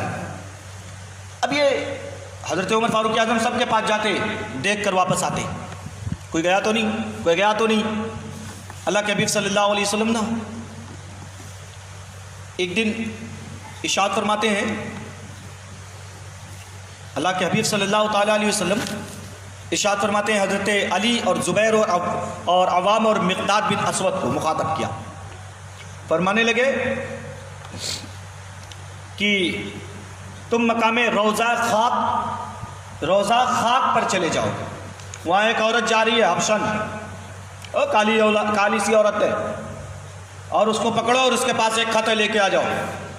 جناب مولا علی شیر خدا رضی اللہ تعالیٰ نکلے، آقا صلی اللہ علیہ وسلم نے یہ بھی بتا دیا کس نے بھیجا، حاطب بن بلتا نے بھیجا ہے، اور جا کر کے اسے پکڑو اور خط لے کے واپس آ جاؤ۔ جناب علی رضی اللہ تعالیٰ حضرت زبیر، حضرت عوام، حضرت مقداد بڑی تیزی کے ساتھ گئے، اور جانے کے بعد اس عورت کو پکڑ لیا، اے چل خط دے۔ کہنے لگی میں تو مسافرہ ہوں، میرے پاس کوئی خط نہیں ہے، میں تو جا رہی ہوں مکہ۔ کہنے لگے نہیں خط دے، تیرے پاس خط ہے؟ کہنے لگی میرے پاس کوئی خط نہیں ہے۔ آپ نے کہا، حضرت علی فرماتے ہیں کہ تو جھوٹی ہو سکتی ہے مگر میرے رسول کبھی غلط بیان ہی نہیں کر سکتے۔ تلوار نکال لی، بخاری شریف کے اندر تلوار نکالی اور کہا خط نکالتی ہے یا میں نکال لوں؟ خیر جملے کچھ اور ہیں مگر ہمیں وہ نہیں کہنا چاہیے۔ آپ نے کہا نکالتی ہے۔ جب اس نے دیکھا نا سختی ہو رہی ہے تو پھر اپنے ہاتھ کو یوں میں اڑیے میں ڈالا اور یوں کر کے نکال کر خط دے دیا۔ خط لیا نا نبی پاک صلی اللہ علیہ وسلم کی خدمت میں، اور جب اللہ کے رسول صلی اللہ علیہ وسلم کی خدمت میں حاضر ہوئے، اللہ کے رسول صلی اللہ علیہ وسلم نے حاطب کو بلایا، حاطب یہ کیا کیا تو نے؟ کہنے لگے یا رسول اللہ صلی اللہ علیہ وسلم مکے میں میرا کوئی نہیں ہے، میرے بال بچے ہیں، میں ان پر یہ احسان کرنا چاہتا تھا کہ وہ میرے بال بچوں کی دیکھ بھال کریں۔ اللہ کے نبی نے فرمایا سچ کہا تو نے، چل کوئی بات نہیں۔ حضرت عمر موجود تھے، تلوار نکال لی، یا رسول اللہ یہ تو منافق ہو گیا، یا رسول اللہ۔ کہنے لگے حاطب یہ تو نے کیا کیا؟ نبی پہرا لگاتے ہیں تو خبر پہنچاتا ہے، یا رسول اللہ حکم دے اس کی گردن کاٹ دیں۔ آقا صلی اللہ علیہ وسلم نے فرمایا، آقا صلی اللہ تعالیٰ علیہ وسلم نے فرمایا عمر حاطب جو ہے نا بدریوں میں سے ہے، اور اللہ تبارک و تعالیٰ نے بدریوں کے سارے گناہ معاف فرما دیے ہیں، بدریوں میں سے۔ اللہ اکبر۔ میرے آقا صلی اللہ تعالیٰ علیہ وسلم نے اس درجہ انتظام فرمایا۔ رمضان المبارک کی 10 تاریخ 8 ہجری بدھ کا دن تھا، جب عیسوی سال 1 جنوری 630 عیسوی نماز عصر ادا کرنے کے بعد نبی الانبیاء سید المرسلین مدینہ طیبہ سے باہر تشریف لائے۔ حضور کے اعلان کرنے والوں نے اعلان کر دیا، جس کا جی چاہے روزہ رکھے اور جس کا جی چاہے افطار کر لے۔ سفر میں تھے۔ اب یہاں دیکھیں نا، میرے آقا صلی اللہ علیہ وسلم کو اللہ نے اختیار دیا ہے، چاہیں تو فرض کو مباح کر دیں اور مباح کو فرض کر دیں۔ نبی پاک صلی اللہ تعالیٰ علیہ وسلم کا منادی اعلان کیا کہ بھائی جس کا جی چاہے وہ افطار کر لے۔ اللہ کے رسول صلی اللہ تعالیٰ علیہ وسلم نے اعلان کیا اور خود نبی پاک صلی اللہ تعالیٰ علیہ وسلم اپنے گھوڑے کے یا اونٹ کے پشت پر بیٹھ کر افطار فرمایا۔ صحابہ نے بھی افطار کیا، اور اللہ کے حبیب صلی اللہ علیہ وسلم یہ لشکر جب مدینہ طیبہ سے 30 میل کے فاصلے پر لے کر پہنچے، عرش کے مقام پر پہنچا تو اس وقت حضور روزے سے تھے۔ شدت پیاس کی وجہ سے حضور سر مبارک اور چہرے انور پر پانی چھڑکتے۔ عرش اور طلوع کے درمیان حضور نے ایک کتیا دیکھی جس نے ابھی چند بچے جنے تھے اور اپنی ماں کا دودھ پی رہے تھے۔ وہ بچے عرش کے مقام پر دیکھا کہ ایک کتیا ہے، کتیا اس نے بچے جنے اور اس کے بچے دودھ پی رہے ہیں۔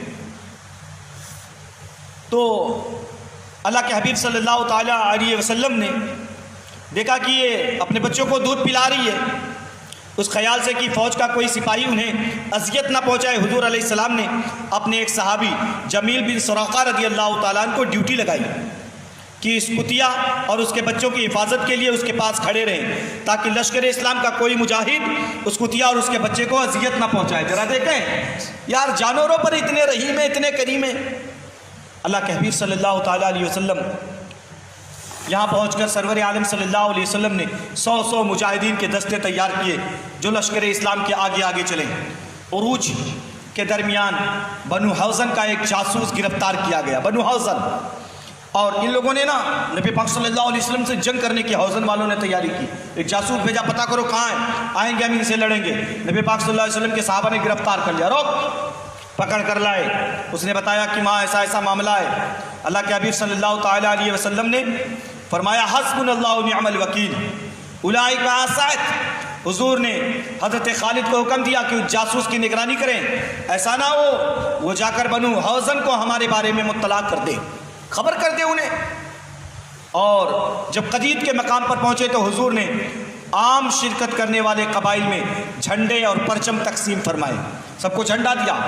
اور اللہ کے نبی صلی اللہ علیہ وسلم نے بنی سلیم کو ایک پرچم اور ایک جھنڈا، بنی غفار کو ایک جھنڈا، اسلم کو 2 پرچم، بنی کعب کو 1 جھنڈا، مزنہ کو 3 جھنڈے، جہانیہ کو 4 جھنڈے، بنو بکر کو 1 پرچم اور اجدا کو 2 جھنڈے عطا فرمائے۔ یہ اللہ کے نبی صلی اللہ علیہ وسلم نے انہیں علم دیا، جھنڈے۔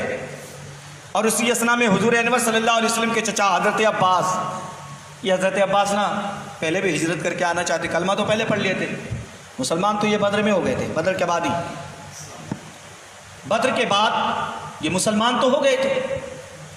نبی محترم صلی اللہ تعالیٰ علیہ وسلم نے انہوں نے اجازت چاہیے آقا سے کہ یا رسول اللہ ہم ہجرت کر کے آ جائیں۔ اللہ کے حبیب صلی اللہ تعالیٰ علیہ وسلم نے انہیں فرمایا کہ چچا آپ کی ہجرت آخری ہجرت ہوگی، آپ ابھی رہنے دیں، ہجرت نہ کریں۔ اب یہ لوگ جب پہنچے نا تو حضرت عباس بھی ادھر سے بال بچوں کو ہجرت کر کے آ رہے تھے لے کے۔ اب جب وہاں ملے نا تو وہاں اللہ کے رسول صلی اللہ علیہ وسلم نے سے ملاقات ہوئی، چچا رک گئے اور اپنے بچوں کو مدینہ بھیج دیا، ساتھ ہو لیے۔ اور اللہ کے حبیب صلی اللہ علیہ وسلم نے انہیں اپنے ساتھ رکھا اور فرمایا یا اقم مکانک الذی انت فی، اے میرے چچا آپ جہاں ہیں وہیں ٹھہریں، کیونکہ آپ کی ہجرت کے ساتھ سلسلہ ہجرت اختتام پذیر ہو جائے گا۔ جس طرح میری آمد نے نبوت کا سلسلہ ختم کر دیا، ایسے مکے سے ہجرت کر کے آپ آئیں گے تو پھر ہجرت کا سلسلہ ختم ہو جائے گا۔ کہتے ہیں نا، علامہ بلنزری لکھتے ہیں کہ نبی اکرم نے جب انہیں دیکھا تو فرمایا ام محترم تیری ہجرت آخری ہجرت ہے، جس طرح میری نبوت سب سے آخری نبوت ہے۔ ان کے علاوہ ابو سفیان بن حارث، عبد المطلب، عبداللہ بن ابی سرائح بن مغیرہ نبق العقاب کے مقام پر شرف حدیث سے مشرف ہوئے۔ یہ دونوں بھی مکے سے ہجرت کر کے عازم مدینہ ہو چکے تھے۔ اس سفر کا آغاز رمضان میں ہوا تھا۔ حضور خود بھی روزے سے تھے اور دیگر مجاہدین بھی روزے سے تھے۔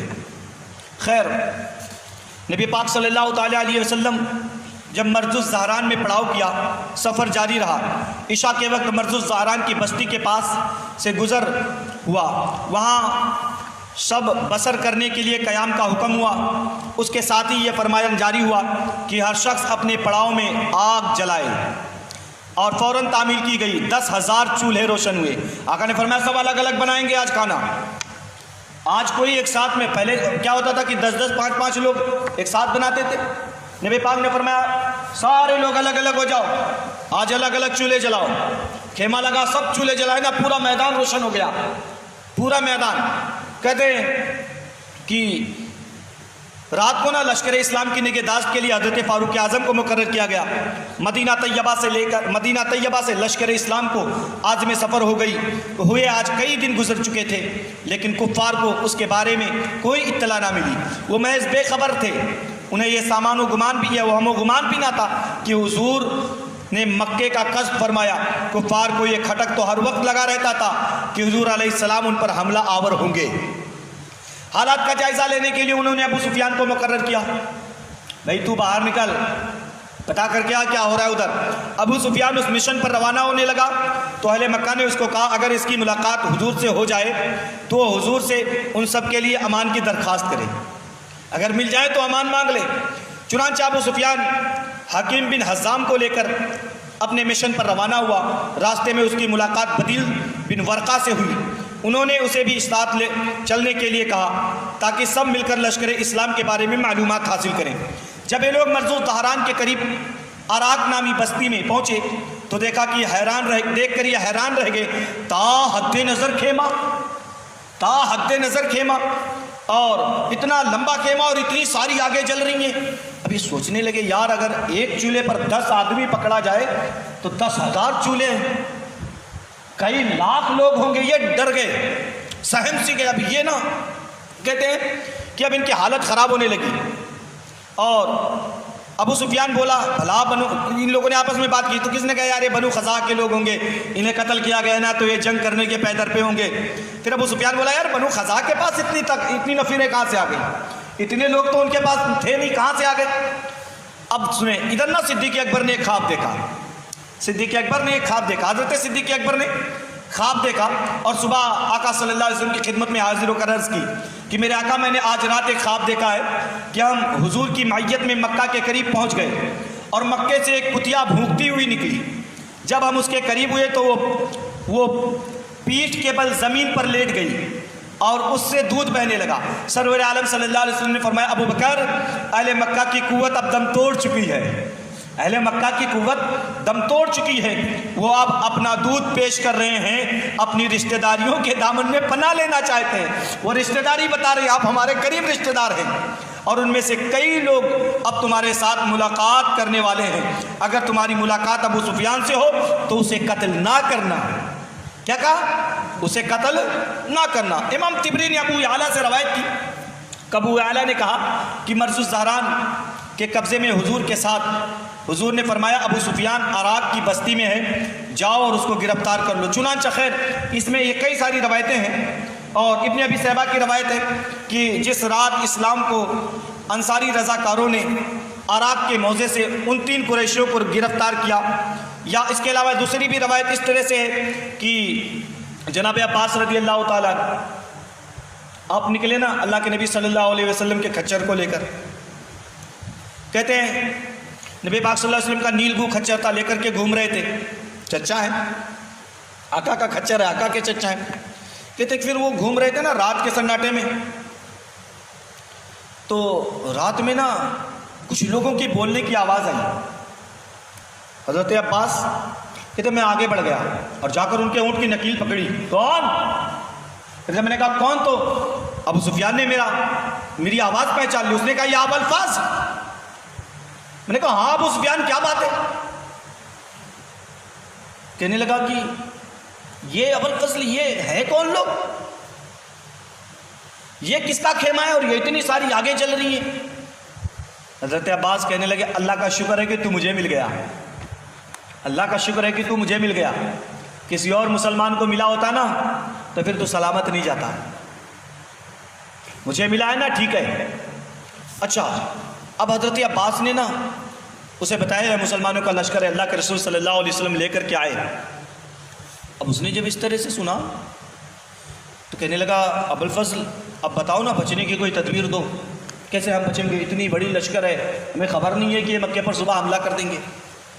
حضرت عباس کہنے لگے بچنے کی صورت ہے میرے پیچھے بیٹھ جا۔ نبی کے کچر پر بٹھایا نا اور جب لے کر کے چلے تو اب آگ جل رہی ہوتی تھی، لوگوں کی نظر پڑتی نا تو نظر ڈالتے یہ تو نیلگو خچر ہے، میرے آقا کا ہے، کوئی کچھ بولتا نہیں، ہاں چچا بیٹے جانے دو۔ لیکن جب یہ پہنچے کہاں؟ حضرت فاروق اعظم رضی اللہ تعالیٰ عنہ کے خیمے میں، تو حضرت فاروق اعظم نے خچر دیکھ کر اٹھ کر ادب سے کھڑے ہو گئے، ادب سے کھڑے ہو گئے، دیکھا چچا ہے، پیچھے دیکھا ارے ابو سفیان، ابو سفیان ہے یہ۔ اب کہنے لگے نا کہ میں دوڑا کہ رسول اللہ صلی اللہ علیہ وسلم کی بارگاہ میں عرض کروں یا رسول اللہ اسے امان نہ دینا، اسے امان نہیں دینا، یہ ابو سفیان ہے۔ اللہ کے حبیب صلی اللہ علیہ وسلم کے خیمے کے پاس کہتے ہیں جب انہوں نے دوڑا نا تو حضرت عباس نے بھی اپنے کچر کو ایڑ لگا دی۔ اب حضرت عمر فاروق اعظم پیدل تھے اور حضرت عباس کچر سے تھے تو جلدی پہنچ گئے اور جلدی سے نیچے کودے نا حضرت عباس اور نبی پاک صلی اللہ علیہ وسلم کی بارگاہ میں حاضر ہو گئے اور آقا صلی اللہ علیہ وسلم کے چہرے پاک کو پکڑ کر اپنے سینے سے لگایا، سر کو پکڑ کر، چچا ہے نا یار۔ اب حضرت عمر فاروق اعظم ابھی اجازت لے رہے ہیں، یا رسول اللہ اندر آ جائیں؟ آقا نے فرمایا ہاں آ جاؤ۔ اللہ کے رسول صلی اللہ تعالیٰ علیہ وسلم نے حضرت عباس رضی اللہ تعالیٰ نے سینے سے لگایا، کہنے لگا یا رسول اللہ یہ ہم سے امان مانگ رہا ہے۔ اللہ کے حبیب صلی اللہ علیہ وسلم نے امان دیا۔ جناب عمر فاروق اعظم رضی اللہ تعالیٰ نے کہنے لگے یا رسول اللہ اسے امان نہ دے۔ آقا فرماتے ہیں امان تو پہلے ہی عباس نے دے دیا، سبحان اللہ، امان تو پہلے ہی دے دیا۔ اب وہاں بات ہوئی نا، کہنے لگے حضرت عباس اور حضرت عمر کے درمیان کچھ باتیں ہوئی، خیر وہ بڑے لوگ ہیں ان کی باتیں آپس کی ہیں، مگر اس پر بھی حضرت عمر فاروق اعظم نا عرض کرتے ہیں حضور جب آپ اسلام لائے تھے حضرت عباس سے، جب آپ اسلام لائے تھے نا مجھے اتنی خوشی ہوئی تھی کہ اتنی خوشی میرا باپ ایمان لاتا تو نہیں ہوتی۔ کیوں معلوم ہے؟ اس لیے کہ میرا باپ ایمان لاتا تو مجھے خوشی ہوتی، لیکن آپ ایمان لائے تو ہمیں بھی خوشی ہوئی اور رسول کو بھی خوشی ہو گئی، ہے نا۔ کہتے ہیں کہ حضور صلی اللہ علیہ وسلم کی بارگاہ میں جو ہے ابو سفیان، حکیم بن حزم اور بدیل کو میں نے پناہ دے دی۔ اب وہ حاضر ہوا اور اجازت طلب کی، فرمایا انہیں لے آؤ۔ سب رات کا کافی حصہ خدمت اقدس میں حاضر رہے، حضور علیہ السلام نے ان سے حالات دریافت فرماتے رہے، پھر ان کو اسلام قبول کرنے کی دعوت دی۔ انہوں نے کہا نشہد ان لا الہ الا اللہ، ہم گواہی دیتے ہیں کہ ہم اللہ کے بغیر کوئی معبود نہیں، لیکن انہوں نے محمد رسول اللہ نہیں کہا، انہوں نے نہ کہا۔ حضور مبارک نے فرمایا جب تک میری رسالت پر ایمان نہیں لاؤ گے اس وقت تک مسلمان نہیں ہوں گے۔ بدیل اور حکیم نے تو اشہد ان محمد رسول اللہ کہہ دیا، لیکن ابو سفیان نے کہا غور کریں گے، مہلت دے دیں۔ حضور نے حضرت عباس کو فرمایا اسے لے جاؤ اپنے خیمے میں، صبح پھر لے کے آنا۔ جب صبح ہوئی نا مؤذن نے اذان دی، اللہ اکبر اللہ اکبر، سارے صحابہ سب دہرا رہے ہیں، جب اذان کا جواب دینا اللہ اکبر اللہ اکبر۔ یہ ابو سفیان کہتے ہیں یہ کیا کر رہے ہو، یہ کیا بھائی، یہ کیسی آواز ہے؟ حضرت عباس کہنے لگے یہ اذان ہے، لوگ نماز کی تیاری کر رہے ہیں۔ اب اس نے جب نماز دیکھی، اذان دیکھی، ہے نا، ان کے وضو دیکھے اور پھر اللہ کے رسول صلی اللہ علیہ وسلم کو وضو کرتا دیکھا۔ اللہ کے رسول صلی اللہ علیہ وسلم جب وضو فرماتے نا تو ایک قطرہ پانی بھی زمین پر صحابہ نہیں گرنے دیتے۔ بخاری شریف کے اندر ہے کہ جب نبی پاک صلی اللہ علیہ وسلم وضو فرماتے قادو یطلعون وضو، تو صحابہ ایسے نا پانی لیتے ایسا لگتا ہے جنگ کر رہے ہیں، ایک قطرہ بھی زمین پر نہیں گرتا۔ اور بخاری شریف کے اندر یہاں تک بات ہے کہ جب نبی پاک صلی اللہ علیہ وسلم تھوک شریف ڈالتے ہیں، تھوک شریف، تو صحابہ نا اسے اپنے ہاتھوں پر لے لیتے اور جلدی سے چہرے اور جسم پر مل لیا کرتے۔ یہ نا دیکھ کر کے یہاں اس کا مغز ایک دم خراب ہو رہا تھا، یار یہ کیا ہے، اتنی عزت تو کسی بادشاہ کو نہیں دیکھی ہے اس کے رعایا کرتے ہو جتنا محمد صلی اللہ تعالیٰ علیہ وسلم کی کرتے ہیں۔ اللہ کے حبیب صلی اللہ تعالیٰ علیہ وسلم نے ارشاد فرمایا کہ عباس اسے پہاڑ کے اوپر لے کے کھڑے ہو جاؤ، وہ اوپر پہاڑی پر، اور جب پہاڑ پر اسے کھڑا کیا نا، پہاڑ پر، اور پتلی سی جگہ تھی وہاں سے نکلنا تھا، اور جب یہ لشکر اسلام نکلتا وہاں سے تو کہتے ہیں نا سب سے پہلے ابو عبیدہ بن جراح، یہ مقدمۃ الجیش یعنی سب سے آگے ہے نا، اور قائد حضرت خالد بن ولید، اور کہتے ہیں نا میسرے میں حضرت زبیر بن عوام، قلب لشکر میں خود رحمت عالم صلی اللہ علیہ وسلم ہے نا۔ کہتے ہیں حضرت خالد بن ولید بنو سلیم کے سالار مقرر ہوئے، اور بنو سلیم کی تعداد 1000 تھی۔ ان کے پاس 2 جھنڈے، ایک پرچم تھا، ایک جھنڈا عباس بن مرداس اور دوسرا خفاف بن نذبہ کے پاس۔ اس قبیلے کا پرچم حجاج بن العات نے تھاما ہوا تھا۔ حضرت خالد کا یہ چاق، وہ چوبند دستہ ابو سفیان کے پاس سے گزرا تو انہوں نے 3 بار بلند آواز سے نعرہ تکبیر لگایا، 3 بار آگے بڑھ گئے۔ ابو سفیان نے حضرت عباس سے پوچھا یہ کون ہے؟ آپ نے اسے بتایا یہ خالد ہے، یہ خالد بن ولید ہے۔ ابو سفیان نے عذرائے حیرت پوچھا اغلام یعنی یہ وہی نوجوان خالد ہے؟ وہی وہ احد والی باتیں یاد دلے، وہ وہی نوجوان خالد ہے؟ فرمایا ہاں وہی نوجوان خالد ہے۔ پھر اس نے پوچھا اس کے ساتھ کون لوگ ہیں؟ بتایا بنو سلیم۔ بولا مجھے ان سے کوئی سروکار نہیں۔ اس کے بعد حضرت زبیر بن عوام نمودار ہوئے، انہوں نے بھی نعرہ لگایا 500 لوگوں کے ساتھ۔ اس کے بعد میں بنی غفار قبیلے کے 500 بنی غفار قبیلے جن کی تعداد 300 تھی، ان کا جھنڈا ابو ذر کے ہاتھوں میں تھا۔ ان کے بعد بنو کعب بن عمر جن کی تعداد 500 تھی۔ ان کے بعد بنو مزنہ ان کی تعداد 300 تھی۔ ان کے بعد جوہنیہ ان کی تعداد 800 تھی۔ احجاج جو ہے 300 مہاجرین کے ساتھ بنو اجا، اور یہ جب یہ لوگ نکلے نا یہ اکتا گیا، کہنے لگا یار محمد کہاں ہے؟ حضرت عباس سے کہنے لگا محمد کا، ابھی تو یہی لوگ گزر رہے اتنی تعداد میں۔ تو عباس فرماتے ابھی آئیں گے، رک جا، ابھی آئیں گے، تھوڑی دیر اور انتظار کر۔ تھوڑی دیر کے بعد نا ہرے لباس میں ملبوس، زرہ پوش، ہاتھوں میں تلواریں لے کر، اور پیچھے سے آواز آتی تھی فاروق اعظم کی، بھئی آہستہ چلو، اپنے بھائیوں کو ساتھ لے کے چلو۔ بار بار آپ آواز دیتے بھائی رکو، زیادہ تیز مت چلو، پیچھے بھائی ہیں انہیں بھی ساتھ رکھنا۔ اللہ کے حبیب صلی اللہ علیہ وسلم کا جب یہ نورانی قافلہ فولادی لوگوں کا دستہ جب لے کر کے نا ابو سفیان کے پاس پہنچا تو اب ابو سفیان وہاں سے دیکھ کر کہتا ہے عباس تیرے بھتیجے کی بادشاہت تو بڑی نرالی ہے۔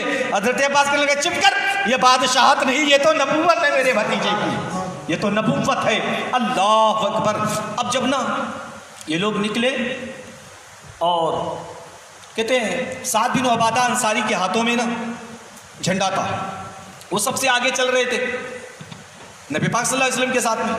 کہتے ہیں سعد کا گزر ابو سفیان کے پاس سے ہوا تو آپ نے ابو سفیان کو للکارتے ہوئے فرمایا، کس نے؟ حضرت سعد بن عبادہ نے، الیوم یوم الملحمہ، آج کا دن بدلے کا دن ہے۔ ابو سفیان کو کہا للکارا اسے، الیوم یوم الملحمہ، آج کا دن بدلے کا دن ہے، آج کا دن قتل و غارت کا دن ہے، آج حرم میں خون ریزی کی جائے گی، آج کے دن اللہ تعالیٰ قریش کو ذلیل کر دے گا۔ ابو سفیان نے جب یہ للکار سنی نا تو سناٹے میں آ گیا۔ 10,000 لوگ آ گئے اور وہ بھی مسلمانوں کی اتنی بڑی تعداد، یہ سناٹے میں آ گیا۔ حضرت عباس کو خطاب کرتے ہوئے کہا یا عباس، اس جملے کے کئی مفہوم بیان کیے گئے لیکن صحیح مفہوم یہ معلوم ہوتا ہے جو علامہ زرقانی نے شرح محب میں تحریر فرمایا، یہ وہ دن جب تم میری حفاظت ضروری ہے، کیونکہ آپ حضور نبی کریم صلی اللہ علیہ وسلم کے قریبی رشتہ دار ہیں اور حضور آپ سے محبت کرتے ہیں اور آپ کے باتوں کی توجہ فرماتے ہیں۔ یہ دستہ گزر رہا تھا یہاں تک کہ اس کے آخر میں سرور عالم اپنی ناقہ قصوہ پر سوار تھے، نمودار ہوئے. حضور کے دائیں بائیں جانب حضرت صدیق اکبر، بائیں جانب اسید بن حضیر تھے. سرکار دو عالم صلی اللہ علیہ وسلم ان کے ساتھ محو گفتگو تھے. اس وقت حضرت عباس نے اشارہ کرتے ہوئے ابو سفیان کو بتایا، ہادا رسول اللہ صلی اللہ علیہ وسلم. میں ابو سفیان دیکھ میرے آقا آ رہے ہیں، میرے آقا. یہ سارا منظر دیکھ کر ابو سفیان دم بخود ہو گیا، ایک دم اچنبھے میں ہو گیا. کہنے لگا، عباس تمہارے بھتیجے کی بادشاہی بہت عظیم الشان ہے. ہم نے کہا چپ کر، یہ بادشاہت نہیں ہے، نبوت ہے، یہ نبوت ہے. جب رحمت عالم صلی اللہ علیہ وسلم ابو سفیان کے پاس سے گزرے تو بولا، یا رسول اللہ، کیا آپ نے حکم دیا ہے کہ آپ کی قوم کو قتل کر دیا جائے؟ کیا آپ کو پتا نہیں چلا کہ سعد بن عبادہ نے کہا ہے؟ حضور نے پوچھا سعد نے کیا کہا؟ ابو سفیان نے کہا کہ سعد نے کہا ہے الیوم یوم الملحمہ. پھر کہنے لگا کہ میں آپ کے قوم کے بارے میں اللہ کا واسطہ دیتا ہوں کیونکہ آپ تمام لوگوں میں سب سے زیادہ نیکوکار ہیں. اب یاد آئی ساری باتیں انہیں، ہے نا. کہنے لگے کہ آپ سب سے زیادہ نیکوکار ہیں اور سب سے زیادہ صلہ رحمی کرنے والے ہیں، سب سے زیادہ رحیم و کریم ہیں. ابو سفیان کی اس التجا کو سن کر حضور نے فرمایا، ابو سفیان، سعد نے غلط کہا ہے. آج کا دن رحمت کا دن ہے، آج کا دن رحمت کا دن ہے. آج کا دن وہ ہے جس میں اللہ تعالیٰ کعبے کی عظمت کو ظاہر کرے گا. آج کا دن وہ ہے جس روز کعبے کو گلاب پہنایا جائے گا. آج کا دن وہ ہے جس دن اللہ تعالیٰ قریش کو 4 چاند لگا دے گا. اب زرارہ بن خطاب الفہری نے ایک قصیدہ لکھ کر قریش پر رحمت و شفقت کا برتاؤ کرنے کی التجا کی. اس طرح سے کئی لوگوں نے اپنی اپنی باتیں رکھی اور اس نے کہا، یا نبی الہدا الیک النجا حتی قریش ولا تعین النجا. یہ اے رشد و ہدایت کے نبی، قریش کا قبیلہ آپ کے دامن میں پناہ چاہتا ہے. اب یہ پناہ کی باتیں کرنے لگے. اللہ کے رسول صلی اللہ تعالیٰ علیہ وسلم جب مکے کے قریب پہنچے نا، نبی پاک صلی اللہ علیہ وسلم نے فرمایا کہ ایک راستے سے سب لوگ نہ جائیں بلکہ الگ الگ راستے سے مکے میں داخل ہو. کیوں؟ اس لیے کہ ایک تو مکے کی گلیاں تنگ تھی، ایک ساتھ جاتے تو داخل نہیں ہو سکتے، اور جب چاروں طرف سے داخل ہوں گے تو عظیم جنرل کا یہ دماغ دیکھیں. میرے آقا صلی اللہ علیہ وسلم سب سے بڑے جنرل ہیں، سب سے بڑے جنگجو بھی ہیں میرے آقا صلی اللہ علیہ وسلم، اور جنگ کے حالات اور ہر وہ ضرب کو پہچانتے بھی تھے. آقا نے فرمایا چاروں طرف سے داخل ہو تاکہ انہیں بچنے کی کوئی صورت ہی نہ بچے. کہتے ہیں کہ اللہ کے حبیب صلی اللہ تعالیٰ علیہ وسلم نے کعبہ مقدسہ کے اندر فاتحانہ شان کے ساتھ داخل ہوئے. کوئی تیر و تبر کی بات نہیں ہوئی، مگر حضرت خالد ابن ولید جس راستے سے داخل ہوئے نا، جناب خالد پر ایک چھوٹے سے دستے نے حملہ کر دیا. حضرت خالد بن ولید، اللہ کے نبی نے فرمایا تھا تم تلواریں مت نکالنا جب تک کہ وہ حملہ نہ کرتے ہیں. اب جب جناب خالد بن ولید رضی اللہ تعالیٰ پر ان لوگوں نے حملہ کیا تو حضرت خالد بن ولید رضی اللہ تعالیٰ نے بھی تلوار نکال لی. مقابلہ ہو گیا، تھوڑی سی چھوٹی سی جھڑپ ہوئی، 15 کافروں کو تہہ تیگ کر دیا. 2 مسلمان شہید ہوئے مگر 15 وہ مارے گئے. اب یہ سب بھاگے، ارے یار ان سے کون جنگ کرے گا، یہ اتنی بڑی تعداد ہے. سارے راستہ چھوڑ کر الگ ہو گئے. اللہ کے حبیب صلی اللہ علیہ وسلم کعبے میں داخل ہو گئے. سبحان اللہ. اور جب نبی پاک صلی اللہ علیہ وسلم کعبے میں داخل ہوئے فرمایا جو ابو سفیان کے گھر میں جائے امان پا جائے گا، جو کعبے میں آ جائے امان پا جائے گا، جو عطاب کے گھر میں جائے امان پا جائے گا، جو اپنے گھر میں بند ہو جائے امان پا جائے گا. کچھ تو بھاگ لیے، کچھ گھروں میں چھپ گئے. اللہ کے حبیب صلی اللہ تعالیٰ علیہ وسلم کعبے کے اندر داخل ہوئے نا، اور جب کعبے میں نبی پاک صلی اللہ علیہ وسلم داخل ہوئے تو عثمان بن عبداللہ، یہ وہ بندہ ہے نا کہ میرے آقا صلی اللہ علیہ وسلم نے اس سے ایک بار کعبے میں، اللہ کے حبیب صلی اللہ علیہ وسلم تھے ہجرت سے پہلے، اور اس کے پاس کعبے کی چابی رہتی تھی کعبے کی. تو یہ کعبہ کھول رہا تھا نا، نبی پاک صلی اللہ علیہ وسلم بھی داخل ہونا چاہتے تھے، اس نے منع کر دیا، نہیں داخل ہونے دیا. کہا تمہارے لیے کعبہ نہیں کھولوں گا. اللہ کے نبی نے فرمایا تھا ایک دن یہ چابی میں تجھ سے ضرور لے لوں گا. سبحان اللہ. اب اسے بلاؤ اسے، کعبہ کھول، آج کعبہ پاک کیا جائے گا، کعبہ کو بتوں کی نجاستوں سے صاف کیا جائے گا. اللہ کے رسول صلی اللہ تعالیٰ علیہ وسلم نے کھلوایا نا، اور ایک چھڑی لی، چھڑی، اور ایک ایک بت کو مارتے جاتے اور فرماتے کل جال حق وزاق الباطل ان الباطل کان زہوقا. حق آیا، باطل مٹ گیا، باطل کو مٹنا ہی تھا. نبی محترم صلی اللہ علیہ وسلم بتوں کو توڑتے جاتے، سارے بت توڑ دیے، ایک کو چھوڑ دیا. بڑا والا. آقا نے فرمایا علی کدھر ہے؟ حضرت علی آگے یا رسول اللہ انا حاضر. لبیک یا رسول اللہ. یا رسول اللہ میں حاضر ہوں. آقا فرماتے ہیں اس پر بیٹھ جاؤ کندھے پر اور اسے توڑ دو. سبحان اللہ. جناب مولا علی شیر خدا نا جب نبی پاک صلی اللہ علیہ وسلم کے کندھے پر سوار ہوئے ایک بار، اللہ کے حبیب صلی اللہ علیہ وسلم فرماتے علی پہنچ گئے؟ حضرت کرتے یا رسول اللہ بہت پہنچ گیا. آقا اگر حکم دے تو عرش کے پائے کو پکڑ کر زمین پر لے آؤ. زمین پر. نبی نے فرمایا نہیں علی اسے توڑ دے. بت کو توڑا نا، پھر نیچے چھلانگ لگایا، اپنے پاؤں کو دیکھ کر مسکرا رہے تھے. نبی پاک نے فرمایا علی کیوں مسکرا رہے ہو؟ کہنے لگے یا رسول اللہ اس لیے مسکرا رہا ہوں، دیکھتا ہوں عرش اعظم پر تھا، وہاں سے ڈائریکٹ چھلانگ لگایا، میرے پیر سلامت ہیں. آقا فرماتے ہیں علی یہ دیکھنا کہ تجھے چڑھایا کس نے تھا اور تجھے اتارا کس نے ہے. چڑھایا تجھے نبیوں کے امام نے تھا اور اتارا تجھے فرشتوں کے امام نے ہے. میرے بھائی جناب مولا علی شیر خدا رضی اللہ تعالیٰ بت توڑ دیے گئے. اب جانتے ہیں 15 ایسے لوگ تھے نا، 15 ایسے لوگ جن کے بارے میں میرے آقا صلی اللہ علیہ وسلم نے فرمایا کہ ان کا خون مباح ہے، جسے ملے قتل کر دو، کوئی مواخذہ نہیں. اب وہ 15 کون ہیں وہ سن لیں. عبداللہ بن ابی سرح، عبداللہ بن خطل، 2 کنیجے جو نبی کریم صلی اللہ علیہ وسلم اور مسلمانوں کے خلاف ہجویہ اشعار گایا کرتی تھی. اکرمہ بن ابو جہل، حورس بن نقیب، مقیس بن سبابہ، حبار بن اسود، کعب بن زہیر، حارث بن حشام، زہیر بن ابی امیہ، صفوان ابن امیہ، ہندہ بنت عتبہ، جوزہ ابو سفیان. یہ 15 لوگ ہیں. نبی نے فرمایا تھا جو ملے اسے جسے ملے وہ قتل کر دو، کوئی مواخذہ نہیں. اب یہ نا اپنی جان بچا کر بھاگ رہے ہیں. ان میں سے میں بس مختصر ذکر کروں گا، ٹائم بہت ہو گیا. میں بات کرتا ہوں اکرمہ بن ابو جہل. یہ اکرمہ بن ابو جہل کا بیٹا ہے اور اللہ کے نبی نے اس نے عام دیا تھا بھائی جسے ملے اسے قتل، جسے مل جائے وہ قتل کر دے، کوئی حکم نہیں لگے گا، مار دو اسے جینے کا کوئی حق نہیں. اب اس نے سنا نا تو اس کی بیوی ام حکیم مسلمان ہو چکی تھی. ام حکیم پہلے مسلمان ہو چکی تھی. اب یہ بندہ تھا تو اس نے یار بھاگا، اور یہ جب بھاگا نا تو کہتے ہیں اس نے سوچا یار دریا میں کود کر مر جاؤں گا کیونکہ پکڑا جاؤں گا تو اسے قتل کر دیا جاؤں گا. لہذا اس نے کیا دریا میں گیا تو وہاں ایک کشتی تھی اس میں بیٹھ گیا. اب جب کشتی میں بیٹھا تو ہچکولے آنے لگے، اور جب ہچکولے آنے لگے نا تو اس نے کہا رہے لات بچا لے، عزا بچا لے، منمات بچا لے، سالس بچا لے، نائلہ بچا لے. اس میں جو مسلمان تھے کہنے لگا یہ کوئی نہیں بچانے آئیں گے. کہنے لگا اگر بچنا ہے نا تو پھر اللہ کا نام لے لے، اللہ کا نام. اور پھر اس کے دماغ کی بتی چلی، کہنے لگا ہاں یار جب یہ لوگ مجھے زمین پر نہیں بچائے تو سمندر میں کیا بچائیں گے.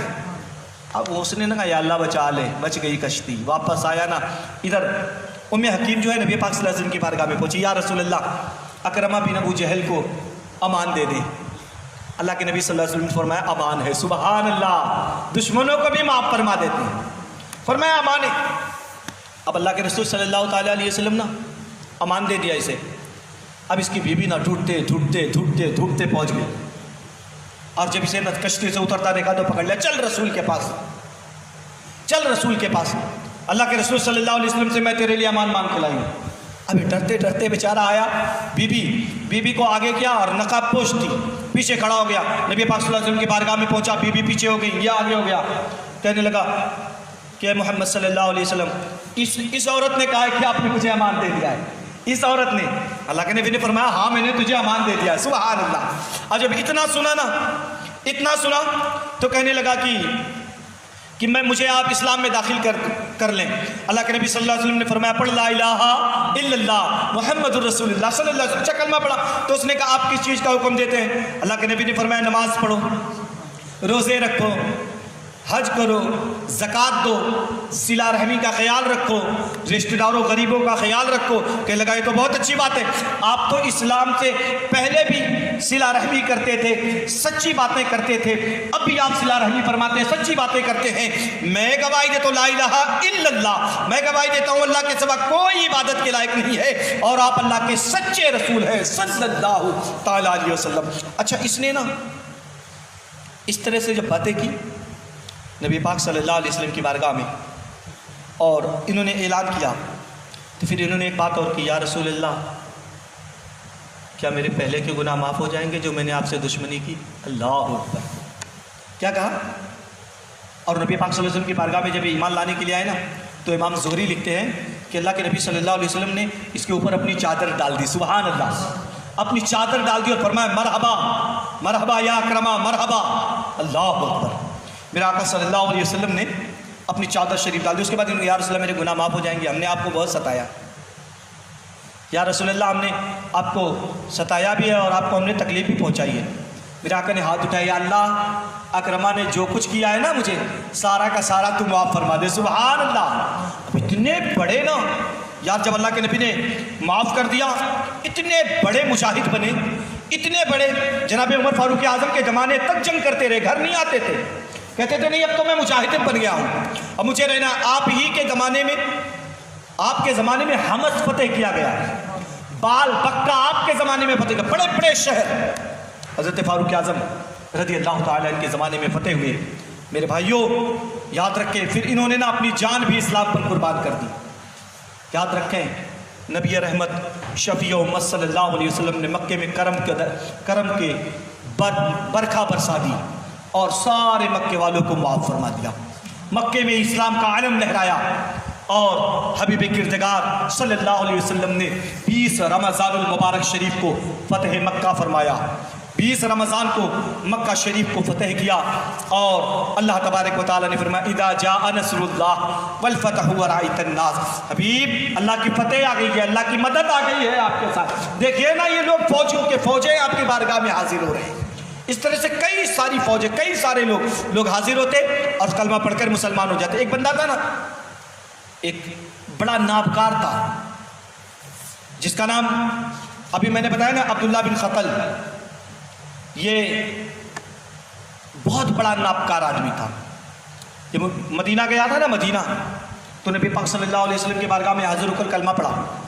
اللہ کے رسول صلی اللہ علیہ وسلم نے اسے جو ہے زکوٰۃ وغیرہ صدقات وصولنے کے لیے متعین کیا، اس کے ساتھ ایک انصاری کو بھی کر دیا۔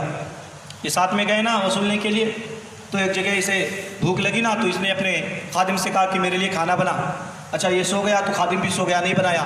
یہ خبیث اٹھا اور اٹھنے کے بعد اسے قتل کر دیا، نیندی میں مرتد ہو کے وہاں سے بھاگ آیا مکہ، اور یہاں آ کے نبی پاک صلی اللہ علیہ وسلم کے خلاف بکواس کرتا۔ اب یہ کیا معلوم ہے، پہلے تو اس نے سوچا لڑوں گا، آنے نہیں دوں گا، لیکن جب دیکھا نا طاقت مسلمانوں کی، اپنے گھوڑے اور تلوار پھینکی اور آ کے کعبے کے غلاف میں چپٹ گیا، غلاف کعبہ میں۔ نبی پاک صلی اللہ علیہ وسلم جب طواف کر چکے نا، صحابہ نے عرض کیا یا رسول اللہ عبداللہ بن خطل وہاں چھپا ہے۔ اللہ کے نبی نے فرمایا کعبہ صرف مومنوں کے لیے حرمت کی جگہ، اسے وہیں قتل کر دو، فاقتلوا حیث ما شئتم، جہاں ملے وہیں مار دو۔ کعبے کے اندر دیوار سے چمٹا تھا کافر، اسے وہیں قتل کر دیا گیا۔ میرے بھائیوں نبی پاک صلی اللہ علیہ وسلم نے فتح مکہ کے بعد کرم کا دریا بہایا، ابو سفیان مسلمان ہو گئے، ہندا نے کلمہ پڑھ کر اسلام قبول کر لیا، بڑے بڑے کافر نبی پاک صلی اللہ علیہ وسلم کے دامن رحمت میں آئے اور امن و امان حاصل کیا۔ مولا کریم ہمیں اور آپ کو اپنے اسلاف کے طریقے حسنہ پر چلنے کی توفیق عطا فرمائے۔ السلام علیکم ورحمۃ اللہ۔